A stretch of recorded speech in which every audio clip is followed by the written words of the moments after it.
Hi everyone, welcome to the TriEssence martial art channel, another episode of Kung Philosophy, where we take a philosophy or sometimes scientific theory and apply it to various topics and debates in Chinese martial arts. The topic that we're going to discuss today is the difference between perception and reality. Now, this is a pretty tricky topic because one can argue that any individual can only experience reality through our perception, and that is definitely true to a large degree.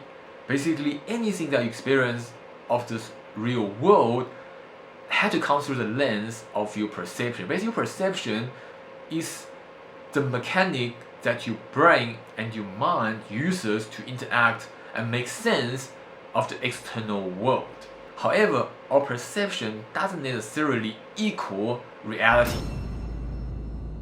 In fact, most of the time, our perceptions are skewed when comparing to a factual reality. And this becomes a big problem because for a lot of people out there, they trust their perception is reality. And in doing so, this type of behavior will cause them to misunderstand a lot of the phenomena that we observe in this world. So to start off this discussion, I'm going to show you a post that I found on a Facebook martial art group called the Fajin Project. Basically, this person is supporting the Wu Qi phenomenon from the likes of Adam Misner and others and claiming that those are in fact real. Now, of course, anyone is free to their own opinion on matters. However, what he put forth as his argument is completely flawed. It basically goes like this. Question number 1. Do you have a direct experience of the passing of time? If you do, you know it speeds up and slows down with an elastic continuity. If you haven't experienced this extraordinary state, then you are not yet ready to understand direct perception, and that is fine. But your decision-making mechanisms are living inside the imagination/prefrontal cortex. The central nervous system is elastical. Okay, they're all sort of wrong with this statement. So firstly, yes, the passage of time is relative. It can speed up and it can slow down. However, it does not speed up or slow down based on your perception. You might feel that time is speeding up, time is slowing down. I'm imagining, my perception is controlling the speed of time, but that doesn't make it actually true. Just imagine this: if there is a schizophrenia patient who insists that he is King Arthur, to his perception, he's 100% the reincarnation or the embodiment of King Arthur. But does that make it actually true? Does that make that person actually King Arthur? Of course it doesn't. Because he's a schizo patient, he's got delusion. And this comes to the first problem. What we perceive to be true isn't necessarily true. And our perceptions are often incorrect. Therefore, it is very important to always fact check our perception against empirical evidence, which is why in the scientific practice we can't trust our own experience or our own feeling. Now you might think, okay, but if you can't trust your own feeling, what can you trust? Well, quite simply, we trust empirical evidence and we trust math. Now some of you might wonder, how can you trust math? Well, you see, math is the only thing that isn't subjected to personal experience or anecdotal experience. And any changes in reality would most definitely be able to be measured and modeled and calculated through various mathematical formula. So for example, in this particular instance, yes, time can dilate, can speed up and can slow down. However, based on Einstein's theories of relativity, both special and general, we know that time slows down when an object speeds up in its motion relative to the frame of reference, or when certain objects is in the presence of a stronger gravitational field, then time slows down. However, time does not slow down with your imagination or perception, unless somehow your perception is allowing yourself to travel faster than the rest of the people on this world, or giving you a much stronger gravitational force field compared to everybody else on Earth. Otherwise, your experience of time is just the same as everybody else on Earth. Well, obviously, if you're walking and if you're sitting still, your experience of time is minorly different, but that difference is so little that it's almost imperceptible, so we don't really need to count it. But for any noticeable difference in time dilation, we have to be traveling really fast, and by fast, I mean traveling faster than an aeroplane, right? In fact, when they did this experiment in the 80s, they took atomic clock on an airplane and they flew it, and another atomic clock will put on land, will start flying, and after a full day of flight, the difference is only a few nanoseconds. So not even 1 second of difference, and that is traveling with an airplane. So unless you are somehow like Flash from DC comics, that you can travel near the speed of light, otherwise time dilation does not happen to you, no matter how much you wish it to be so. And again, if your perception can generate a stronger gravitational force than Earth and the Sun, then things around you will clearly be affected. You'll be able to pull everything towards you. If you can't do that, then your perception is not generating a strong gravitational field, and therefore you are not affecting your personal experience of flow of time. And if this is not convincing enough, there actually has been an experiment where the scientist gives his students a device to put on their wrist. It's basically almost like a watch, and there's a message on it that flashes, but the frequency that the message flash is just a tad too fast for the human eyes to pick it up. So if you look at that thing, you can't read the message, okay? And then they throw these volunteers, students, into a bungee jump. Now a lot of people has reported that during high stressful or adrenaline situations, such as doing a bungee jump, they experience the slowdown of time. It's almost like, when you get into a fight, for some people it feels like time slows down, or when somebody throws a punch at you, you kind of feel like everything kind of slows down. So they found students that do experience this perception of time slowing down when they're doing bungee jump. So they put on the bungee jump and it gives them this device and asks them to try to read the message. If their brain function do indeed speed faster, or they experience the time slows down, they should be able to, during the bungee jump adrenaline rush, read the message on the device. But of all the volunteers that did this experiment, none could actually read the message on the device. So eventually the scientists came to the conclusion that time doesn't change even when you are highly stressed. The reason some people feel that time slows down, everything goes into slow motion, is actually because during high stressful or adrenaline situation, your senses register more information in a given time. So basically, under regular situation, you may only register a small amount of detail of what's happening around you. But when you're highly stressed or when adrenaline kicks in, you register more information. But because usually you don't register that much about information, therefore when you think back, because you have so much more information about that moment, it feels as if the time has slowed down while you are in that situation. This is a very good example to show you that what you experience as a perception actually differs from reality. And we can't tell the difference until we use mathematics, and in this case, a device that flashes at a set frequency to test the theory of whether our perception can indeed slow time or speed up our brain function. And the result is that we can't. And therefore, this person's first point trying to validate people with chi power, it does not stand from a scientific perspective at all. Obviously, if he believes in supernatural, in ghosts and X-Men, that is another story. But when he's trying to explain a superstitious phenomenon using science, he should at least get the science part right, and clearly in this case he did not. And his second point is that, do you feel the density of air around you?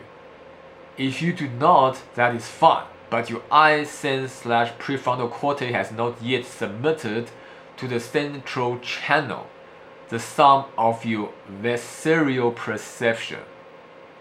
Firstly, what the hell is that? Excuse my language. I mean, it's just one of gibberish that he probably read somewhere that doesn't make any scientific sense from both neuroscience or psychology. It's completely gibberish. And it's a very good example of pseudoscience. These things that seem like it's science, it read like science to people who are not well versed in science, but actually have no scientific funding or support at all. And these things are actually very dangerous, right? Because if somebody just spews out superstition, then at least people who are not into superstition immediately can see that it's nonsense and don't engage in it. But it's very dangerous when people spew out pseudoscience, because in that case, people who are not very certain about scientific understanding might actually be convinced that this kind of BS or nonsense is in fact science and get led astray. Therefore, I believe that pseudoscience does way more damage than people who actually believe in complete superstition or crazy claims of supernatural power. And next he says, the air is extraordinarily dense relative to what we generally think of as empty. It is 1 kilogram per square centimeter of density. The moment you learn to play the dilation game related to this density of the air around you, you will know exactly what guys like Bruce Francis, Adam Messner, Diamond Mitchell, Mark Rasmus, Clear, etc. are doing inside themselves and their students, and why they stop being interested in the normal life and social dominance game. Alright, so let's just break that up. Around sea level, the atmospheric pressure is indeed about 1 kilogram per centimeter squared. However, that is the norm, and that does not make it extraordinarily dense. For something to be extraordinary, as the word itself already indicates, it has to be extraordinary. But guess what? Every human on this planet is born into this air density. Sure, if you're born on the Himalaya, you have a far less air density or atmospheric pressure than if you're born on sea level. But for most of us, we are born into a condition of a similar atmospheric pressure. Therefore, this atmospheric pressure of 1 kilogram per centimeter squared is in fact our norm. There's nothing special or extraordinary about it.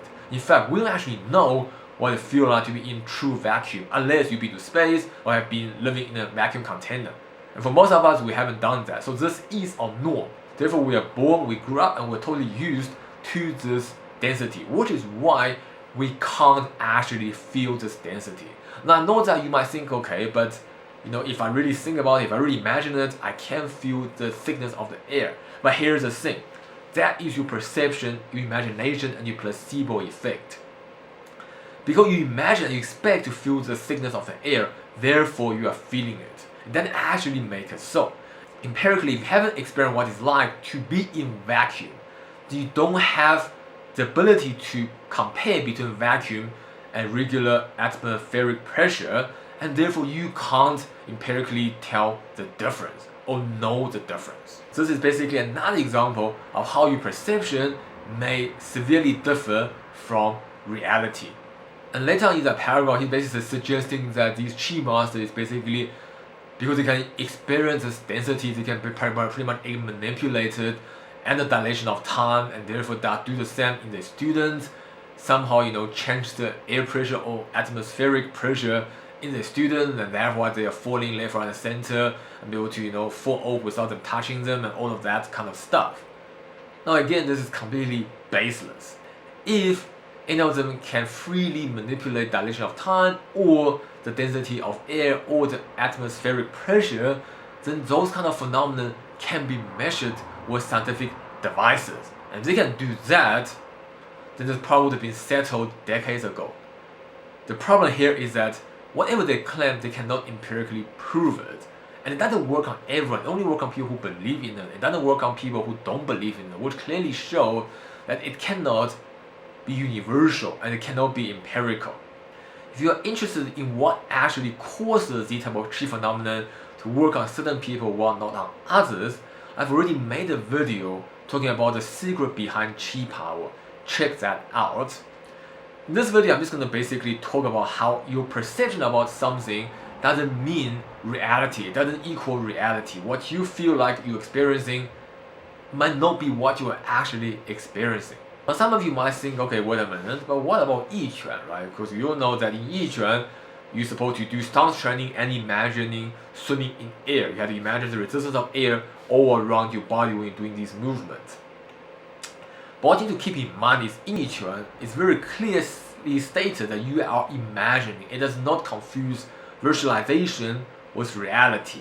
The whole point of visualizing the signals of air and swimming in the substance is so that it teaches your body to be unified. When you're moving through, for example, a thick air or mud or water, trying to walk in a swimming pool, your body are forced to work more coherently as a single entity than otherwise, walking through non-resistance space. So the imagination is only there to help your body to work together. Imagining there's resistance, and therefore your whole body has to work as one entity instead of moving separately. And furthermore, it also helps you to train the sensitivity on your skin so that you are aware of everything around you at all times. It doesn't necessarily mean that they are manipulating the density of air or the atmospheric pressure. And that is a big difference between legitimate Chinese martial arts and superstitious Chinese martial arts. And if you wish to engage Chinese martial art in a practical capacity and be able to eventually find something concrete, whether it's inspiring or self-defense or just training for a rainy day, then you definitely would want to be more factual and scientific in your approach and subject yourself to pressure test rather than believing in these kinds of tall tales that has no scientific funding. And in order to do that, it is paramount for you to separate between perception and reality. Of course, like I said in the beginning, we can only understand the reality through our perception, which is why you have to come forth with ways to test your perception to see if it is in line with reality. The first, most basic way to test is obviously to see if everybody else agrees with you. For example, a schizophrenia patient who believes he's King Arthur, will have to fact check with everybody else, and the fact that nobody else thinks he's King Arthur invalidates his perception to be reality. Of course, that in itself is not enough. For example, flat Earth is believed by millions of people, but it doesn't make Earth flat. And in fact, back in a couple of hundred years ago or 1,000 years ago, the entire world tended to believe the Earth was flat. So just by the sheer number of people who believe it also does not validate it. So the same goes that even though a lot of people, especially in those Chi master circle, believe that Chi power to be true, again, it does not make it true. So even better way to test a perception against reality is to basically derive a scientific experiment to see under what condition it works and under what condition it doesn't work. Only when you test it out its full extent of limitation and capability would you be able to know whether a certain perception is in fact in line with reality or not. And in this case, it's quite clear that these Chi masters are never be able to reproduce the same results in the ring against someone who's resisting and against people who are not their student or believers. Otherwise, by now there should be a dozen of videos where a Chi master are able to replicate this Chi phenomenon, meaning people hop or fly or fall left, right, and center against people who are doing modern combat sport. The fact that there are no videos like this, only videos where a Chi master gets his teeth knocked out by an MMA fighter who doesn't believe in his Chi power, pretty much indicate that none of these works against non-believers and opponents who actually resist and fight back. This pretty much shows that no matter how wishful thinking a person is, how much you want to believe the Chi power to be real, it doesn't make it real. While you might be able to bounce around your own classmates and training partners, one day when you really need your skill to save yourself or your family, defend yourself in a sticky situation, this will undoubtedly fail you and you're not going to be able to fight off someone who has the pure intent of harming you or your family or your friend.